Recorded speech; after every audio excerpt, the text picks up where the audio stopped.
over the past couple of months, like a lot of people I know, I've had some trouble adapting to the new learning environment. Again, like many of y'all, school went online for me, and since there was this whole pandemic as well, I really had no reason to go out of my house. And so naturally, this led to the buildup of stress, both just from the pandemic itself, but also from online school.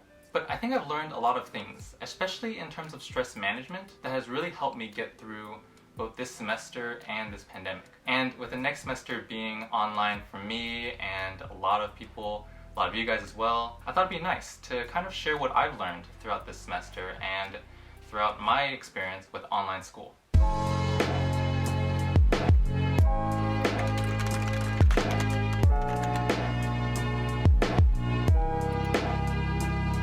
So this is pretty self-explanatory. It's basically time management.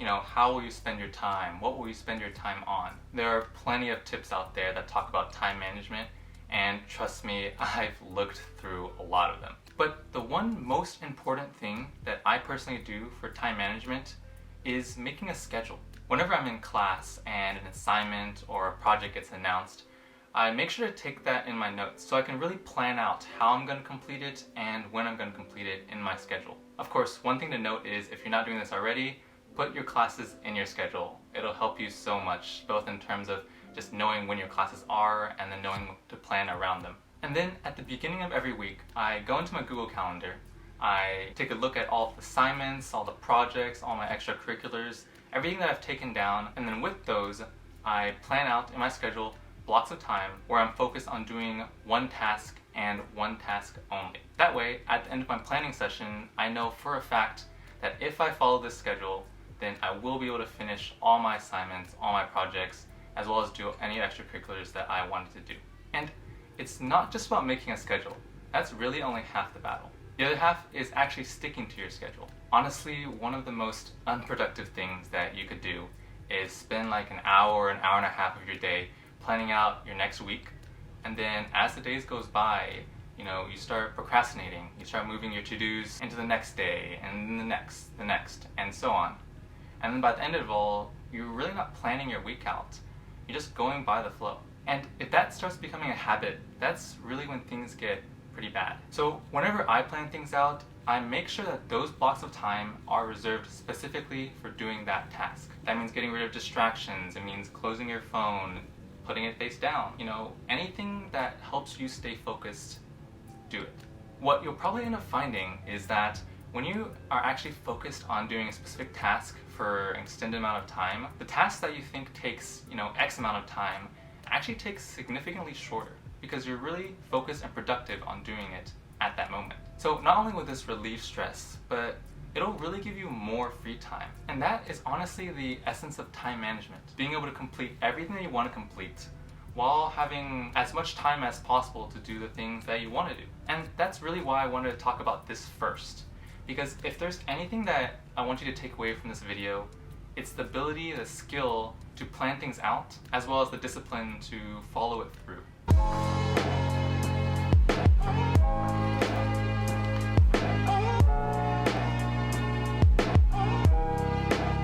One of the things that really causes me stress is when I feel like I'm not taking care of myself. The mentality that I have just too much work and really not enough time to do the things that I want to do. And that mindset can be really toxic at times, which is why I found that, really taking the time to prioritize myself, to take care of myself, that has dramatically reduced the stress that I have. And when I talk about self-care, I'm not advocating for you to, do things like meditation, for you to exercise or like wake up early, sleep early, all the things that you might first think of when you think about self-care.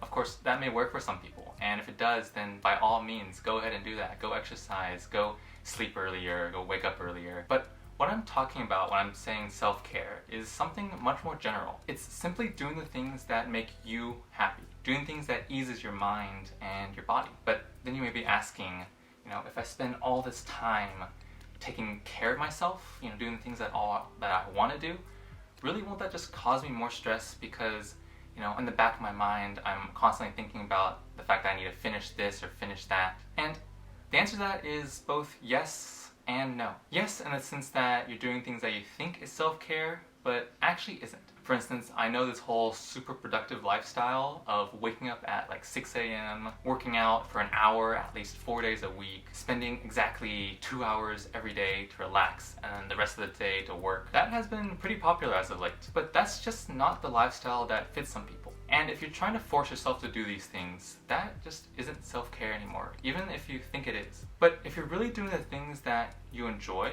the things that make you feel more relaxed, the things that calms yourself, and in addition to taking my advice from earlier and really planning things out, planning your schedule, knowing what to do when, you'll find that self-care actually comes naturally. Because, self-care really is just doing the things that you enjoy doing. During the semester, one thing that I really struggled with was just, the whole mundanity of the situation. Fortunately, my friends and family, none of them were really affected too much by the pandemic. But since school was all online and everything was pretty much shut down, I felt like I was just going through my day doing the same things over and over again. And funnily enough, that actually caused me more stress. But when I started prioritizing self-care and doing things that actually made me happy, all that started to change. There are things that I looked forward to doing, every day versus the past where I kind of just got out of bed and I knew exactly what my day was going to be like. I was just going to go to class, I was going to do my work, I was going to cook food, and then go back to sleep. So take some time to really identify the things that makes you happy, that calms yourself, and then go out and do them.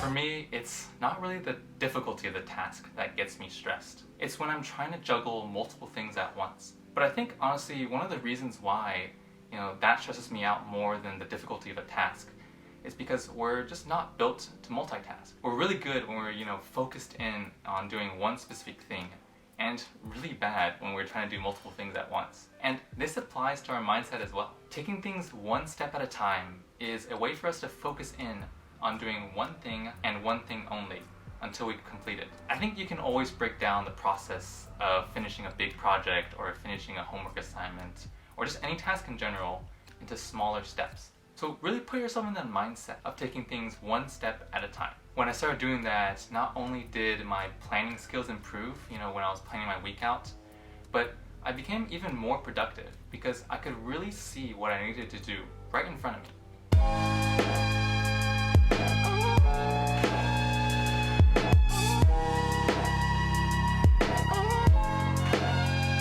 The final thing I want to talk about is thinking about the future realistically. Now, I'm no psychologist, but I think a lot of the stress that comes from tasks or assignments is really when you start thinking about, the possible repercussions of not finishing it. That something really bad is going to happen if you don't finish this in time. A common mindset I always hear, especially in high school, was that if I didn't get an A in this class, or this assignment, then I wouldn't be able to get into that dream college that I always wanted to get into. And for college, it's like, if I didn't get an A in this class or I didn't get 4.0 GPA, I wasn't going to get into this dream job that I wanted. Most of it is hyperbole, of course, but even smaller thoughts about the possible repercussions of not doing an assignment or just not completing something can really build up over time. And one thing I want to emphasize is that your value is worth a whole lot more than whether or not you finish this assignment or you finish this task or even how well you do in school. So think about the future more realistically. No, not getting an A in this assignment will not ruin your future. You're worth much more than that. And for me personally, I felt that when you start to treat yourself that way, you'll start to notice that the things you're able to do, the things that you're able to accomplish, your performance and everything, they all go up. So yeah, value yourself more when things are getting stressful. Take a breather, think realistically about how this task or this assignment will really affect your future. Because chances are, it won't. Alright, so those were the main lessons that I learned during this pandemic and during my first semester of fully online school. I know this is a tough time for everyone and things can get pretty stressful. But hopefully this video helped you in some way or another. But yeah, thanks so much for watching this far, and I want to wish everyone a great day, a great week, wherever you are. As always, feel free to like and subscribe, And if you have your own stress management tips, just leave them in the comments below. I like to read them. Thanks again for watching, and I'll see you in the next one.